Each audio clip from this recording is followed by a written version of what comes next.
শুভ দুপুর বন্ধুরা, চলে আসলাম কিন্তু রান্নাঘরে। দেখো রান্না সব জোড়াপাতি করে নিয়েছি, শুধু এখন রান্নাটা বসাবো। আজকে তো রোববার, রোববার মানে একটু ঝোরঝামেলা আমার একটু বেশি হয়, কারণ রান্নাবাড়ার চাপটা একটু বেশি থাকে। তো চলো রান্নাঘর যদি এসে গিয়ে তোমাদের সাথে একটু শেয়ার করে নিই কি কি রান্না বাড়া হবে আজকে। চলো তোমাদের বাড়িতে কি কি হয়েছে কমেন্টসের মাধ্যমে জানাতে কিন্তু একদম ভুলো না আমাকে। তো চলো, এই দেখো কড়াই বসিয়ে দিয়েছি, কড়াই কিন্তু গরম হয়ে গেছে। এদিকে একটা আর এদিকে একটা বসে দুটা কড়াই দুদিকে বসিয়ে দিয়েছি, কারণ বেজে গেছে প্রায় 12:30। তো দুদিকে রান্নাটা করলে তাড়াতাড়ি হয়ে যাবে। ভাত আমি নামিয়ে দিয়েছি। তো চলো কি কি রান্না করব, কি কি আমি কেটে ধুয়ে নিয়েছি তোমাদের সাথে একটু শেয়ার করে। প্রথমে দেখো, এটা কিন্তু ভতুয়া শাক। তোমরা অনেকে বলে এটাকে বেথো শাক, কিন্তু আমরা বলি এটাকে ভতুয়া শাক। তো ভতুয়া শাক রান্না করব কিন্তু রসুন সম্বার দিয়ে। ভতুয়া শাক রান্না হবে রসুন সম্বার দিয়ে।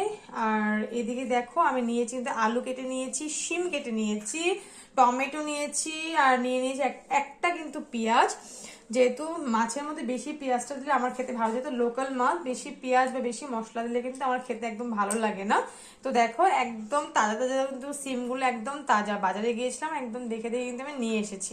তো দেখো এই রান্না করার জন্য মাছ রান্না করার জন্য কিন্তু সব সবজি কেটে নিয়েছি, কারণ আজকে হলো রোববার, রোববার তো মাছ থাকবেই।